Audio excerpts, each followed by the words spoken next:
श्रीपादराजं शरणं प्रपद्ये। श्रीपादराजं शरणं प्रपद्ये। ओम सर्वेभ्यो देवेभ्यो ऋषिभ्यो गुरुभ्यो महेभ्यो ब्राह्मणेभ्यो पितृभ्यो नमो नमः। పిఠాపురంలో గల స్వయంభూదత్తుని ఆలయం ఎలా ఉండేది, అలాగే పిఠాపురంలో శ్రీపాద శ్రీ వల్లభునికి ప్రత్యేక ఆలయ నిర్మాణం ఎలా జరిగిందో తెలుసుకుందాం. పిఠాపురంలో శ్రీపాద శ్రీ వల్లభ మహాసంస్థానాన్ని ఏర్పాటు చేసి అక్కడ శ్రీపాదుని దేవాలయం నిర్మించిన స్థాపకులు శ్రీ సజ్జనగడ రామస్వామి గారు.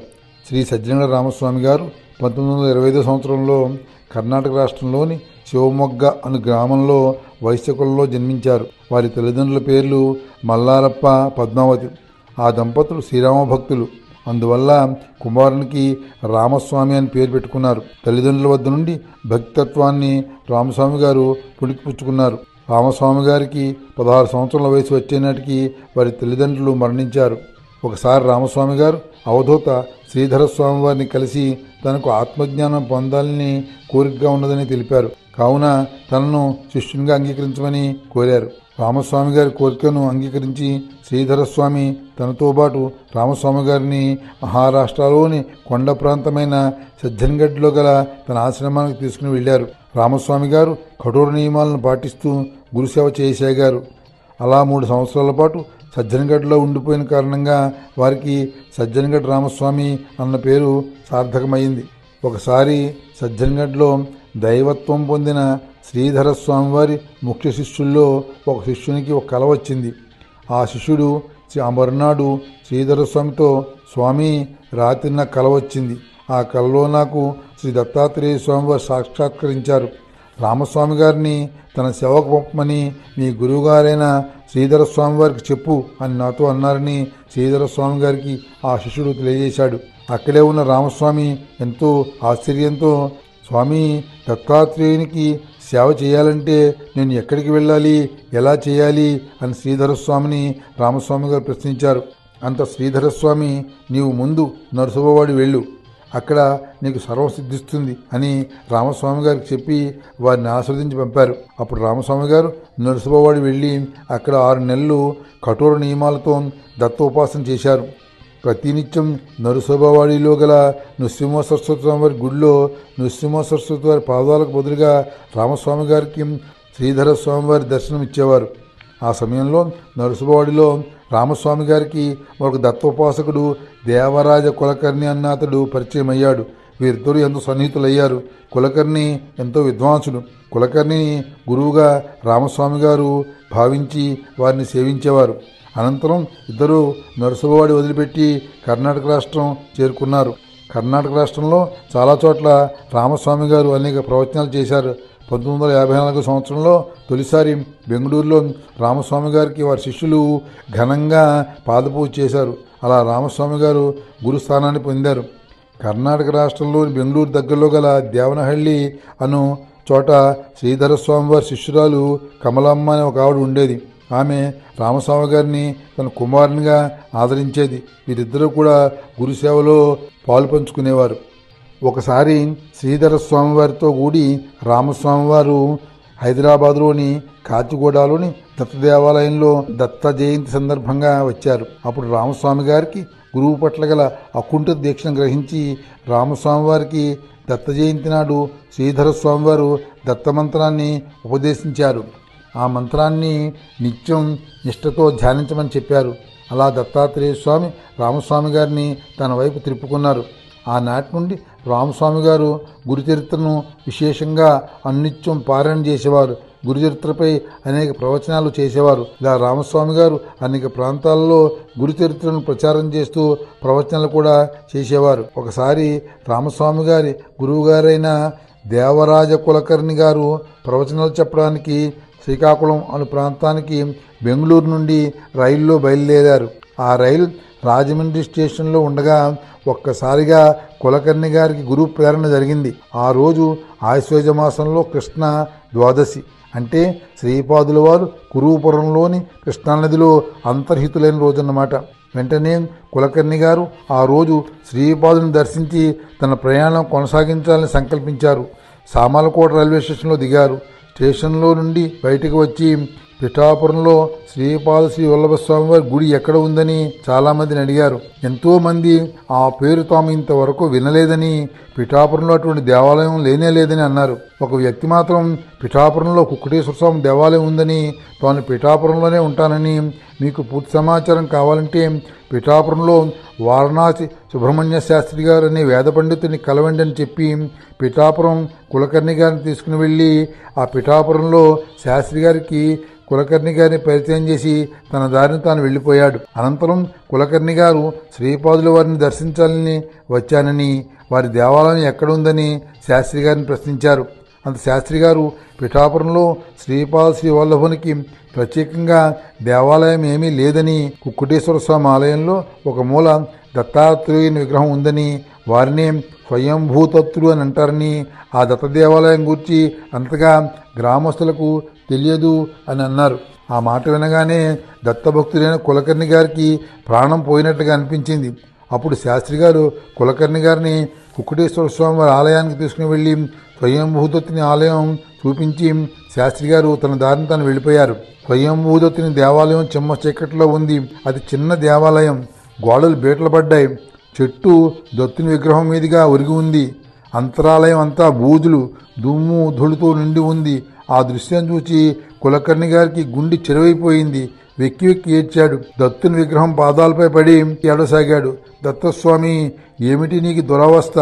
దేవదేవుడవైన నిన్ను పట్టించుకునే నాదుడే లేడా? పిఠాపురం గొడ్డుపోయిందా స్వామి అంటూ రోధించసాగాడు. కొంతసేపటికి తేరుకుని ఆలయంలోని గోడలపైన బూజులు దులిపాడు. అంతరాలయంలో గల పిచ్చి చెట్లు పీకి పారవేశాడు. దత్తుని విగ్రహంపై వాలిన చెట్టు కొమ్మను కొట్టివేసి అవతల పారవేశాడు. కిటికీని శుభ్రం చేసి కిటికీని తెరిచాడు. దేవాలయంలోకి వెలుతురు వచ్చేటట్లుగా చేశాడు. నీళ్లు తెచ్చి దత్తుని విగ్రహాన్ని శుభ్రం చేసి ఆ దేవాలయాన్ని కడిగి శుభ్రం చేసి దీపం వెలిగించి అక్కడ దొరికిన పళ్ళు తెచ్చి నైవేద్యం చేశాడు. అభిషేక జలం బయటకు పోయేందుకు తగిన ఏర్పాట్లు చేశాడు. మరునాడు కుక్కుటేశ్వరాలయంలో గల పూజారుల వద్దకు వెళ్లి కులకర్ణి దత్తుని గూర్చి వారి జీవిత విశేషాల గూర్చి తెలిపి దేవదేవుడైన దత్తునికి నిత్యం అభిషేకం చేసి ధూపదీప నైవేద్యాలు చేయమని వారిని కోరి వారిని అందరినీ అంగీకరింపజేశాడు. ఆ రోజు సాయంత్రం గురుచరిత్రపై కులకర్ణి పిఠాపురంలో ప్రవచనం చేశాడు. పిఠాపురంలోనే శ్రీపాదుడు జన్మించాడని, అతడే దత్తుని ప్రథమావతారం అని, అందువలన అందరూ స్వయంభూతత్తుని దర్శించి తరించాలని కోరాడు. ఆ మర్నాడు కులకర్ణి కుక్కుటేశ్వరాలయంలో గల పూజారులతో తాను బెంగళూరు వెళ్ళి మళ్ళా వచ్చి దత్తుని పూజకై శాశ్వత ఏర్పాట్లు చేస్తానని, అంతవరకు ధూపదీప నైవేద్యాలు కొనసాగించమని చెప్పాడు. ఆ సమయంలో పిఠాపురంలో కన్నడ భాష తెలిసిన తెలుగు ఋగ్వేద పండితుడు కాశీపతి శాస్త్రి గారు కులకర్ణి గారిని కలిశారు. కులకర్ణి కాశీపతి శాస్త్రి గారు సన్నిహితులయ్యారు. అటుపై కులకర్ణి గారు బెంగళూరు వెళ్ళిపోయారు. బెంగళూరు వచ్చి కులకర్ణి గారు రామస్వామి గారిని కలిసి పిఠాపురంలో జరిగిన సంగతులు చెప్పి కన్నీళ్లు పెట్టుకున్నారు. రామస్వామి గారితో నీవు పిఠాపురం వెళ్ళి అక్కడే ఉండి ఆయా ప్రాంతాల్లో ఉండే గ్రామస్తులకు గురుతీర్థ గురించి, పాదగయా క్షేత్రం గురించి, స్వయంభూదత్తుని వివరాలు, శ్రీపాద శ్రీ వల్లభ స్వామివారి జన్మస్థలం పిఠాపురమేనని తెలియజేయమని, పిఠాపురాన్ని ఒక గొప్ప దత్తదేవుని ఆధ్యాత్మిక క్షేత్రంగా తీర్చిదిద్దమని కోరారు.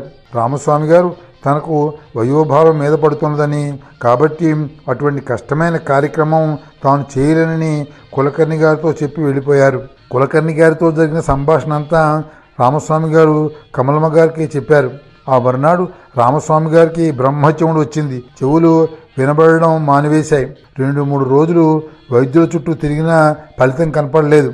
అప్పుడు కమలమ్మ గారు రామస్వామి గారితో, నాయనా, ఇది దత్తుని పరీక్ష కావచ్చు. పిఠాపురం వస్తానని, అన్ని కార్యక్రమాలు తప్పనిసరిగా చేస్తానని దత్తునికి మొక్కి వాగ్దానం చేయి, నీకు దత్తుని కరుణ కలుగుతుంది అన్నారు. వెంటనే రామస్వామి గారు గురుచరిత్ర పారాయణం చేస్తూ కమలమ్మ గారు చెప్పినట్లుగా దత్తునికి మాట ఇచ్చి తన చెముడును పోగొట్టమని కోరారు. గురుచరిత్ర పారాయణం పూర్తి కాగానే రామస్వామి గారికి చెముడు పోయి చెవులు మామూలుగా వినపడసాగాయి. ఆ మరునాడు బెంగళూరులో బస చేస్తున్న శ్రీధరస్వామి వారిని కలిసి రామస్వామి గారు ఈ విషయం తెలియజేశారు. ఇదంతా దత్తుని లీల. నీవు పిఠాపురానికి వెళ్లేందుకే దత్తుడు ఇంత కథ నడిపాడు.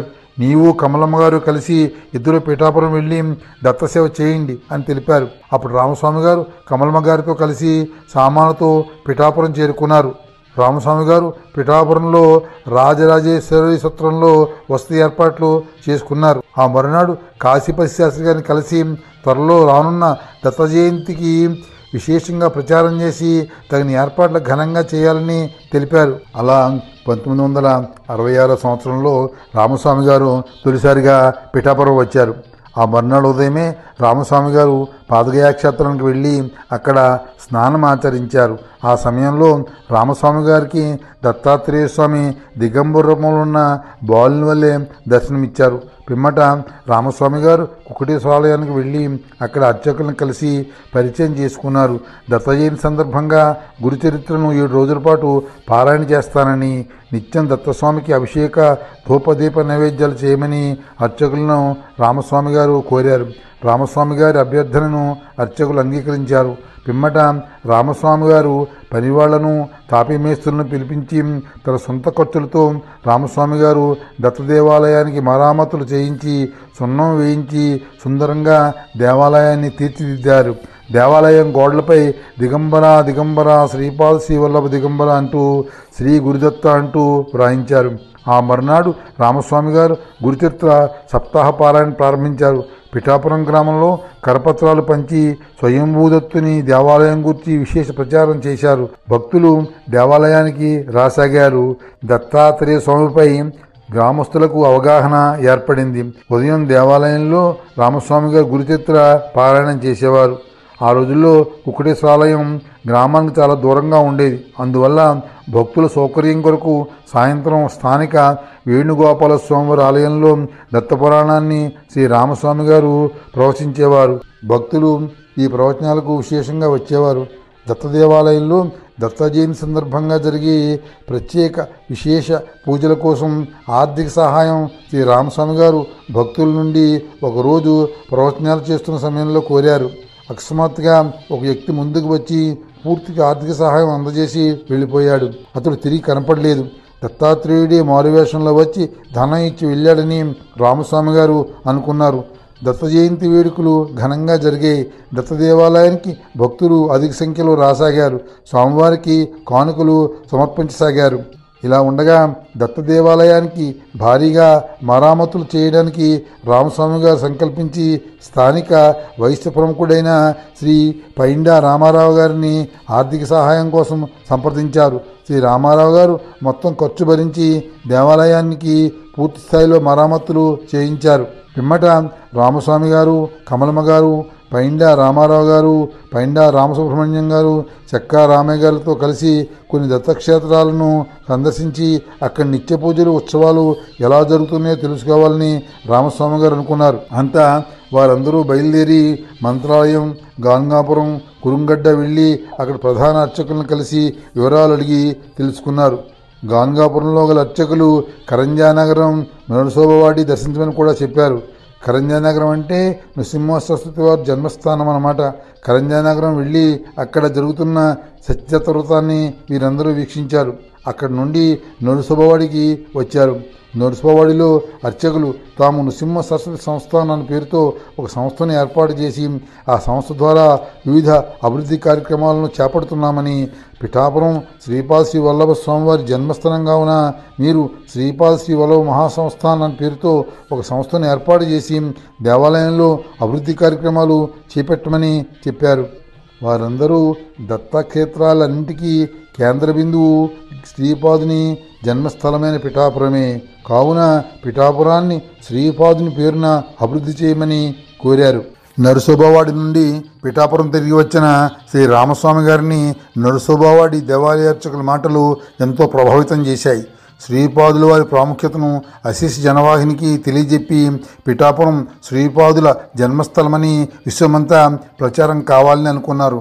ఆ భారమంతా నీదేనని శ్రీపాదుల వారికి సర్వస్వ శరణాగతి అయ్యారు. స్వయంభూదత్తుని ఆలయ బాధ్యతలు అక్కడి అర్చకులకు అప్పగించారు. అటు పిమ్మట రామస్వామి గారు శ్రీ పైండా రామారావు గారి అధ్యక్షతన శ్రీపాద శ్రీ వల్లభ మహాసంస్థాన్ అనే సంస్థను పిఠాపురంలో ఏర్పాటు చేశారు. ఇదే శ్రీపాద శ్రీ వల్లభుల వారి దేవాలయం పిఠాపురంలో రావడానికి తొలి అడుగు. శ్రీ కుక్కడేశ్వర స్వామి వారి దేవాలయం పిఠాపురం గ్రామానికి పులిమేరలలో ఎంతో దూరంగా ఉండేది. ఇతర ప్రాంతాల నుండి వచ్చే భక్తులు వసతికి భోజనానికి ఇబ్బంది పడేవారు. ఆ కారణంగా రామస్వామి వారి సూచన మేరకు మహాసంస్థానం వారు భక్తుల భోజన వసతి కొరకు ఒక ఇల్లు కొనాలని నిర్ణయించుకున్నారు. ఈనాడు శ్రీపాదుల వారి దేవాలయం గల స్థలాన్ని కొనుగోలు చేయడంలో శ్రీమతి కమలమ్మ గారు విశేష కృషి చేశారు. ఆమె రామస్వామి గారిని సంస్థాన సభ్యులపై ఎలాగైనా ఈ స్థలం కొనాలని ఎంతో ఒత్తిడి చేశారు. నిజానికి అంతగా ధనం లేకపోయినా ఆమె ఒత్తిడి మేరకు శ్రీ రామస్వామి గారు సంస్థానం వారు ఈ స్థలాన్ని కొనుగోలు చేయడానికి నిర్ణయించారు. ఇలా ఈ దేవస్థానం అభ్యున్నతికి ఆ రోజుల్లో ఎంతోమంది కృషి చేశారు. అవకాశం ఉన్నంత వరకు కొంతమంది పేర్లను మాత్రమే ప్రస్తావించాం. భక్తుల నుండి విరాళాలను కోరారు. కొంత ధనం విరాళాల రూపంలో రాగా వారు కొంత ధనాన్ని అప్పుగా తెచ్చారు. 1983 సంవత్సరంలో 35,000 రూపాయలతో ఒక ఖాళీ స్థలంతో పాటు అందులో ఉన్న ఒక ఇంటిని సంస్థానం వారు కొనుగోలు చేశారు. ఇక్కడే ఇప్పుడు శ్రీపాదుల వారు మహావైభవంగా పూజలు అందుకుంటున్నారు. ఇదే ఇప్పటి ప్రస్తుత దేవాలయం. ఆ ఇంట్లో అప్పట్లో 5 గదులు, ముందు ఒక పెద్ద హాలు, ఖాళీ స్థలం ఉన్నాయి. అనంతరం దత్తభక్తులు అధికంగా ఉండే మహారాష్ట్ర నుండి స్థానికుల నుండి మరలా విరాళాలు సేకరించి కొంత సొమ్ముతో ఆ ఇంటికి మరామతులు చేయించి మిగిలిన సొమ్ముతో ఇల్లు కొనడానికి తెచ్చిన అప్పును తీర్చివేశారు. పిమ్మట ఆ గృహంలో రామస్వామి గారు, కమలమ్మ గారు ఉండేవారు. ముందు హాల్లో శ్రీపాదుని, దత్తాత్రేయుని, నృసింహ సరస్వతి వారి ఫోటోలు పెట్టి భజనలు, గురుచరిత్ర పారాయణ చేసేవారు. ప్రతిరోజు భజనలు పూర్తి కాగానే ఫోటోకు పెట్టిన దండలు, పువ్వులు జలజల కిందకి రాలి పడేవి. దీనితో స్వామివారి అంశ అక్కడ ఉందని స్వామివారు సంతృప్తి చెంది పువ్వులు రాల్చారని భక్తులు అనుకునేవారు. ఆ గృహంలో రామస్వామి గారికి తరచుగా శ్రీపాదుల వారి స్వప్న దర్శనం అయ్యేది. ఆ గృహము శ్రీపాదుల వారి జన్మస్థలము కాబట్టి తరచూ శ్రీపాదుల వారి దర్శనము రామస్వామి గారికి అవుతోందని, తమకు కూడా ఎన్నో అనుభవాలు కలుగుతున్నాయని, ఫోటోల నుండి పుష్పాలు జలజల రాలుతున్నాయని భక్తులు ప్రతినిత్యం చర్చించుకునేవారు. ఒకసారి భక్తులు ప్రదక్షిణ చేసుకునేందుకు వీలుగా అక్కడ గల ఖాళీ స్థలంలో రామస్వామి గారు, గురువు కులకర్ణి గారు ఒక ఔదం వృక్షాన్ని యథాశాస్త్రీయంగా నాటారు. అప్పటికి రామస్వామి గారికి 60 సంవత్సరాలు నిండాయి. అందువల్ల భక్తులందరూ అంగరంగ వైభవంగా శ్రీ కాశీపతి శాస్త్రి గారి ఆధ్వర్యంలో షష్ఠిపూర్తి నిర్వహించారు. అనంతరం ఆ ఔదం వృక్షం పెరిగి పెద్దది కాసాగింది. ఆ వృక్షం ప్రక్కనే శ్రీపాదుల వారి పాదుకలను ప్రతిష్ఠించమని భక్తులు రామస్వామి వారిని కోరారు. శ్రీపాదుని రాతి పాదుకలు తయారు చేసే బాధ్యత కర్ణాటక రాష్ట్రంలో గల చిక్బళ్ళాపూర్లో గల ఒక శిల్పికి అప్పగించారు.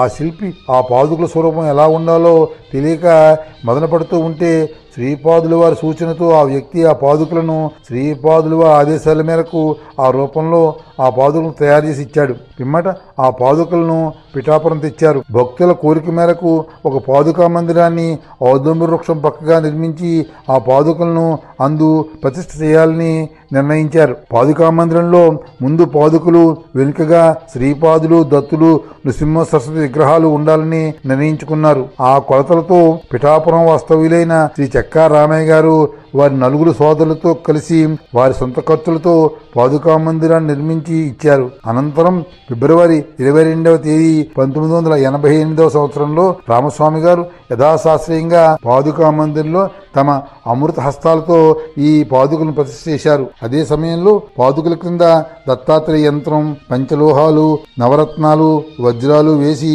పాదుకలను ప్రతిష్ఠ చేయడంతో పాటు శ్రీపాదుడు, దత్తాత్రేయుడు, నృసింహ సరస్వతి విగ్రహాలు ఏర్పాటు చేసేందుకై వారి వారి స్థానాల్లో యంత్రాలతో పాటు వజ్రాలు వేసి పునాది ప్రతిష్ఠ కార్యక్రమాన్ని కూడా నిర్వహించారు. కర్ణాటక వాస్తవ్యులైన శ్రీ వరదరాయశెట్టి గారు దత్తాత్రేయ విగ్రహాన్ని ఇచ్చారు. భక్తుల విరాళాలతో శ్రీపాదుని విగ్రహాన్ని ఏర్పాటు చేశారు. బొంబాయిలో గల నృసింహసర సంస్థానం వారు నృసింహసర విగ్రహానికి విరాళం ఇచ్చారు. ఈ సొమ్ముతో సంస్థానం వారు జైపూర్ నుండి 3 పాలరాతి విగ్రహాలను తెప్పించారు. అనంతరం ఫిబ్రవరి 6వ తేదీ నాడు 1992వ సంవత్సరంలో మాఘమాసంలో శుద్ధత అయ్యే రోజున ఈ 3 విగ్రహాలను పాదుకా మందిరంలో పాదుకలకు వెనుక భాగంలో వారి వారి స్థానాల్లో ఎంతో వైభవంగా ప్రతిష్ఠ చేశారు. అదే రోజు పాదుకా మందిరానికి పైన కూడా శిఖరాన్ని ఏర్పాటు చేసి యథావిధిగా పూజలు కలశ స్థాపన చేశారు. అటుపై అంచెలంచెలుగా ఈ సంస్థాన్ అభివృద్ధి చెందింది. శ్రీపాద స్వామివారిని విశేషంగా అధిక సంఖ్యలో భక్తులు దర్శించేవారు. శ్రీపాద స్వామివారికి భక్తులు అనేక కానుకలు సమర్పించేవారు. శ్రీపాదుల వారి దేవాలయాన్ని సందర్శించగానే తలతలలాడుతూ కాంతులు విరజిమ్మే వారి బంగారు పాదాలు మనకు దర్శనమిస్తాయి. ఆ పాదాలను చూడగానే మనం ఒక అలౌకిక ఆనందాన్ని పొందుతాం. ఆ బంగారు పాదాలను కాకినాడ వాస్తవ్యులు శ్రీ బాలాజీ జిరాక్స్ సెంటర్ అధినేత శ్రీ రాజాగారు శ్రీపాదుల వారి దివ్య చరణాలకు ఈ బంగారు చరణాల తొడుగుల ద్వయాన్ని సమర్పించారు. రాజాగారు ఇంకా స్వామివారికి బంగారు కాసుల పేరు పూజకై బంగారు పుష్పాలను కూడా సమర్పించారు. ఆ చిత్రాలు ఇప్పుడు చూడండి. శ్రీపాద శ్రీవల్లభ చరితామృతం తొలికాపి వెలుగులోకి రావడానికి శ్రీ రాజాగారు ఎంతగానో కృషి చేశారు. శ్రీ రామస్వామి గారికి రాజాగారు ప్రియ శిష్యులు. దీనితో దేవస్థానం ఆదాయం గణనీయంగా పెరిగింది. అనంతరం స్వామివారికి పల్లకీ సేవ, ఉయ్యాల సేవ వంటి ఎన్నో సేవలు చేయడం ప్రారంభించారు. ఆలయం ప్రక్కల ఖాళీ స్థలాన్ని కొనుగోలు చేసి అందు భవనాలు నిర్మించి భక్తులకు ఉచిత భోజన వసతి సౌకర్యాలు ఏర్పాటు చేశారు. శ్రీ రామస్వామి ఆలయ ప్రాంగణంలో ఒక ప్రక్కల గదిలో నివసిస్తూ నిత్యం శ్రీపాదుల వారిని దర్శిస్తూ వివిధ సేవల్లో పాల్గొనేవారు. అలా ఈ దేవాలయం అన్ని రంగాల్లో బహుముఖాభివృద్ధి చెందింది. శ్రీ రామస్వామి గారి జీవితాశయాన్ని శ్రీపాదుడు ఈ విధంగా నెరవేర్చాడు. ముఖ్యంగా ఈ ప్రదేశం శ్రీపాదుని జన్మస్థలం కాబట్టే ఇంత అభివృద్ధి సాధించి ఒక పుణ్యక్షేత్రంగా వెలిసిందని భక్తుల విశ్వాసం.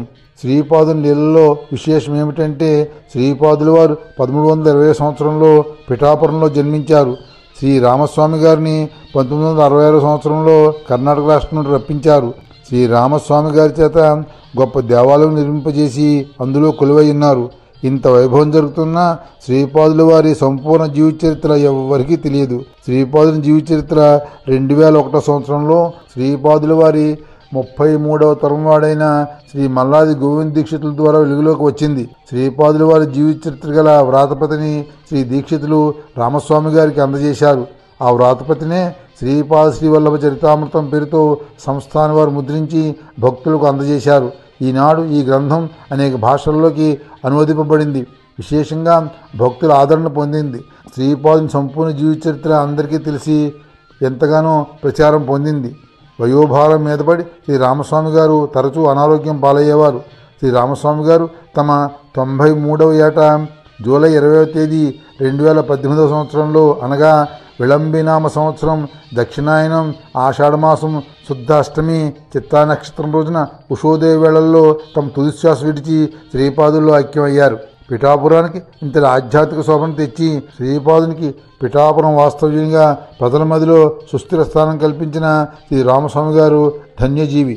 శ్రీపాద శ్రీవల్లభ జాతక గురుబల సిద్ధివ్రత సందర్భంగా వచ్చిన ఆహ్వానితులకు వ్రతకర్తలకు పురోహితుల వారు శ్రీపాదుల వారి జీవిత చరిత్రలో మరికొన్ని విశేషాలను ఈ విధంగా చెప్పసాగారు. దత్తభక్తులరా, గత భాగంలో బ్రాహ్మణ పరిషత్ సమావేశం ముగియగానే శ్రీపాదుల వారు నరసావధానం నుండి బగళాముఖి విద్యను ఉపసంహరించిన పిదప తాత బాపనారుల వారితో తండ్రి రాజశర్మతో కూడి ఇంటికి చేరుకున్నారని తెలుసుకున్నాం. అటుపై జరిగిన కథావృత్తాంతాన్ని ఇప్పుడు తెలుసుకుందాం. బాపనారుల వారు ఇంటికి రాగానే సుమతితోటి, అమ్మా, ఈరోజు ఎంతో మంచి రోజు. మీ చిన్న కుమారునికి శ్రీపాద శ్రీవల్లభుడు అన్న నామధేయము సార్థకం కాగలదని అశుతోషుడును బంగాళాదేశ బ్రాహ్మణుడు నిర్ణయించాడు. అతని నిర్ణయము అందరూ బ్రాహ్మణ పరిషత్తులు అంగీకరించారు.